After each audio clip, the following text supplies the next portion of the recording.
When swimming front crawl, most people have a preferred breathing side. But is this a problem? And should you fix it? Have you always breathed to the same side? Have you even thought about which side you breathe to? Have you done a triathlon where the side that you were breathing to was less than optimal because you couldn't see the shore or you couldn't see the turn buoy, but you just toughed it out because you really can't breathe to the other side? Let's discuss this and the reason why you should give this breathing thing a little bit of time and a little bit of thought to get your swimming right. Everyone from beginners to elites has a preferred breathing side. It's a bit like handedness.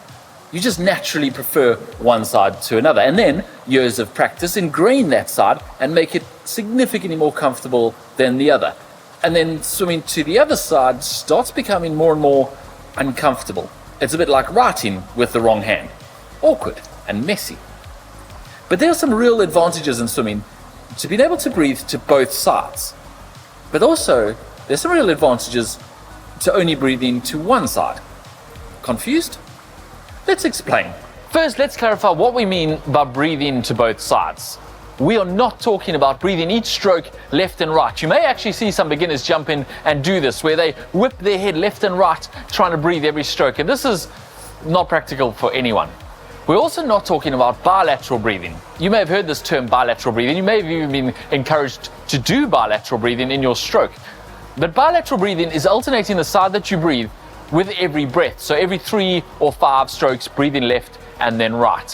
What we are talking about is getting as comfortable breathing to the right of your stroke as you are breathing to the left of your stroke, not necessarily alternating them each time. Breathing to one side makes a lot of sense. You ingrain a rhythm in your stroke and you get a new breath in regularly. For most people, it's just about the right amount of time between inhalations, long enough to not feel like you're hyperventilating, but also short enough that you don't feel like you're running out of air. And as you get more comfortable at it, the breath disrupts your stroke less and less. But at the same time, when you breathe to one side, the extra rotation, the slightly different arm recovery pattern and catch and pull pattern of the other arm leads to slight imbalances.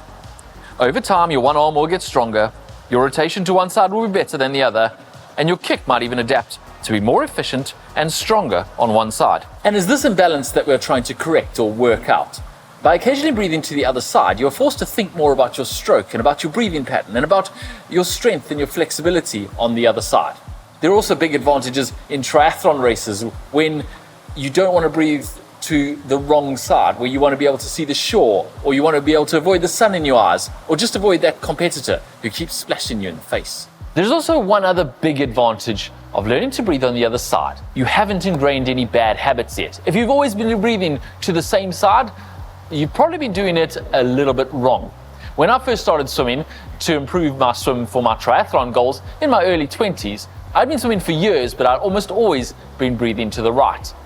And rather than trying to correct all those bad habits on the right, my coach suggested I just stop breathing to the right and only breathe to the left. And while this felt really awkward at first, like writing with your left hand, after a while I was actually more efficient and more comfortable and had a better stroke on the left than I did on the right. I obviously went back later on and improved that breathing on the right so that I was more balanced, but still to this day, I predominantly prefer breathing to the left. So how do you practice this breathing to the non-dominant side? Well, start slowly. Don't just jump into your next session and try and do the whole thing breathing to the side that you're not comfortable with. Your arms and your stroke will fall apart and they won't thank you. Start with maybe every 4th length of your warm-up, breathing to the non-dominant side. And then you can progress to also bringing in your cool down, maybe even doing your whole warm-up and cool down, breathing to the non-dominant side once you're comfortable with it. And as you get more and more comfortable, you can start increasing the intensity and doing some of your high intensity sessions, your high intensity intervals, breathing to the non-dominant side occasionally. And if you get really good, you can start practicing bilateral breathing.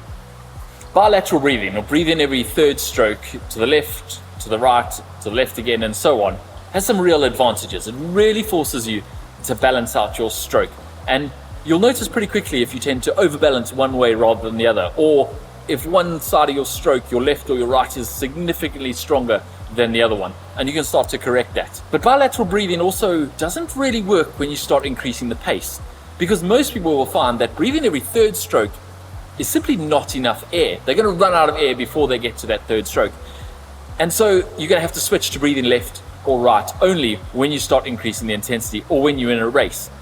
So bilateral breathing is not for everyone. Some people will find that bilateral breathing does work for them, particularly people with fast strokes, because breathing every second stroke, either only to the left or only to the right, actually feels a bit like hyperventilating because their stroke happens so fast. But most people will find that that's more comfortable than breathing every third stroke. And bilateral breathing is reserved for only the warm-up, the cool-down, and the easy swimming. So, have you worked on your stroke? Do you only breathe to one side? Or do you breathe to both sides occasionally? Or are you a bilateral master? Let us know in the comments down below. If you've enjoyed this video, hit that thumbs up button to support the channel. And don't forget to subscribe to get all the rest of our videos.